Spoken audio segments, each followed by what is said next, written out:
Eslar uchun Nexia bir zo'rini topib qo'ydim. 97-yilda ishlab chiqarilgan Nexia sotuvda, xullas rangi alohida qilib qo'yasizlar. To'liq asfalt bo'lgan ekan, Gentra kraska sepilgan GBO. Baloniga kiradigan bo'lsak, to'rtta yumshoq yangi balon taqilgan ekan, Espro kalpaga turibdi. Odamlar ham balichkani qarang mashinani. Shunday bo'lgan ekan, tonirovka ruxsatnomasigacha borgan. Boshdan balichkalarni qarang, qancha odam yig'ilib ketdi bu yerda.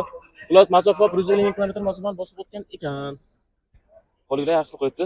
Qo'l o'ziniki. Yo'q, chiqolib qo'ygan ekan. Hachkida yaxshi ko'rinmayapti. Mashinada gaz balon bor, odamlar ham o'ng. Balichkani qarang mashinani. Orqasini ko'rsang. Naqad turibdi mashincha.